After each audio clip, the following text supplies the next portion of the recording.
Alright, welcome to another Living Freestyle adventure.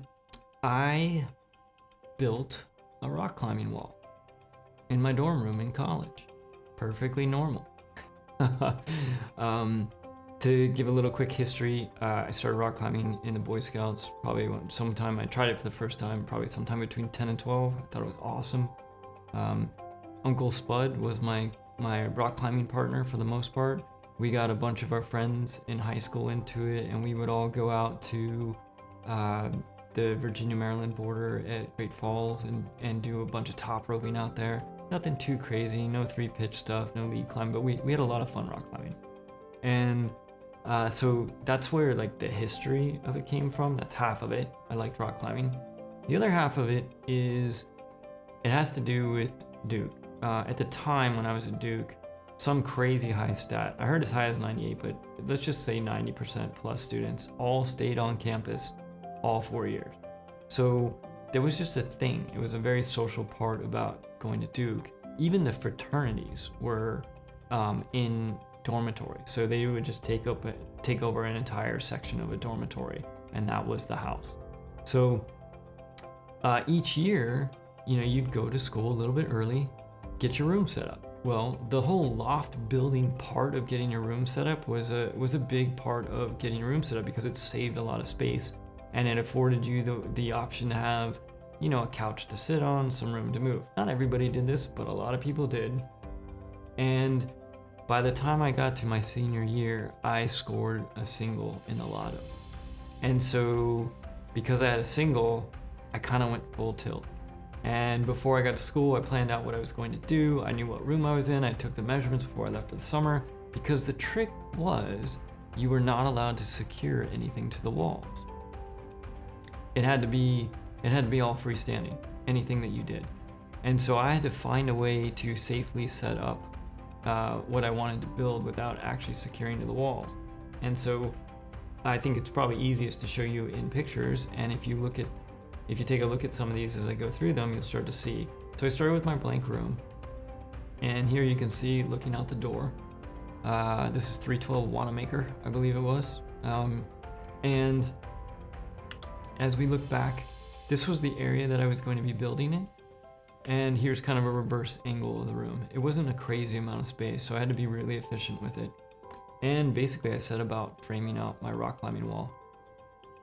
And so you can kind of see here, I'm starting to get it all framed up. Like I said, the trick was I had to cut each of these boards perfectly so that they would wedge against each other and hold everything in place. So each one had to be just right, where just a little bit of a tap of hammer would wedge it in place. You almost didn't need nails. Of course I used screws and everything, but it all could stay in place if it was cut just right, so that it was basically supporting itself by applying pressure in both directions, plus using the contours of the actual room itself helped a bit. So I started framing it out.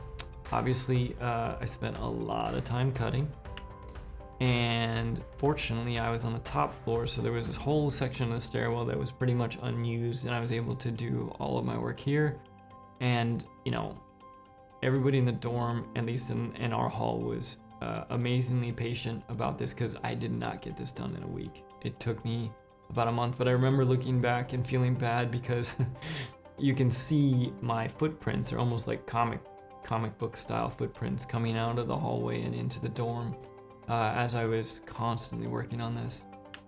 And then you can kind of see as I'm framing this out. I also wanted an overhang in here because of course you need an overhang. And you can also kind of see the posts and stuff coming out for my actual bed area and desk area as well. Of course you need a TV, that's going to be in there. And everybody who uses those LEDs today, you're saving so much space compared to what we had with the big scintillating screens. Oh, and that thing on top of the speaker, that's a floppy disk case. Those are all 3.5-inch discs. Anyways, and of course vodka. But as you can see, I had all kinds of extra support beams and stuff like this. I think overall this is way over engineered, but it was solid. It did not move. Another reverse angle. I think I'm just about done framing out here. You can see all my rock climbing equipment's actually hanging there. And interestingly enough, you can also see my wakeboard back there in the back leaning against the Lazy Boy. So, dude, in this one small space, maximized, you've got TV sitting areas, you've got your Lazy Boy, you've got your bed, everything is just kind of packed in here. Efficient use of space.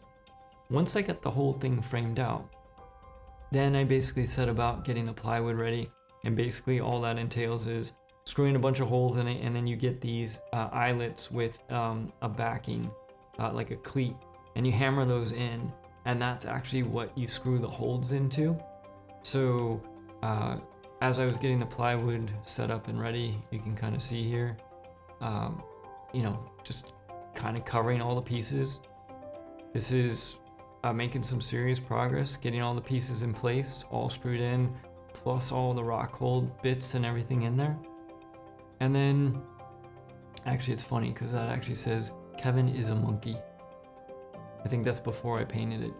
But anyways, getting all of this going, just about done. And the very next thing that you got to do is get your rock climbing holds. And so I had a bunch of fun rock climbing holds I got to order for my bouldering roll, and of course the saw on the couch, because that's where everybody keeps the saw. But before I put the holds up, I had an idea that I wanted it to look nice. So I decided to paint it. And so I dropped in paint and I painted the whole thing blue because my plan was to do a cityscape. And my thinking was I would do a cityscape with glow-in-the-dark paint for the windows, so that when you shut the lights off at night, it would look like, you know, a city in the room. And so here's a quick shot of the entire cityscape I kind of put on the back wall with all of the windows that were kind of glow-in-the-dark paint. And then of course you need Batman, because, you know, he's my favorite. But I painted out this whole cityscape. We had, you know, the moon and the rays of light and everything like that. Put all the holds up, and of course, you know, you have to test it. And so this was actually one of my early tests. You can tell I wasn't even totally done yet because I don't have the carpet in. Eventually, when I was finally done, you know, I actually carpeted underneath it and everything like that. And this is just us, you know, me messing around and climbing stuff. And you know, we had some fun. We didn't use this as much as, you know, we could have. We could have had a lot more fun setting up bouldering problems and things like that, but I hadn't really learned much about climbing in gyms yet. But this was just a fun thing to do. So that's how I went about building a rock climbing wall in my dorm room in college. Perfectly normal. Fortunately, when it was time to break this down, you know, I was able to break it down way faster, and, you know, get out on time and everything. And the coolest part about it was, other than, you know, I met a ton of people through it. Obviously, a lot of my friends would come and climb as well. But one of the coolest things too was it was all freestanding. It was all like it was done just right, so that it was so solid, probably over-engineered. And it was just a lot of fun. So anyways, that's how I built a rock climbing wall in my dorm room. Thanks for checking it out.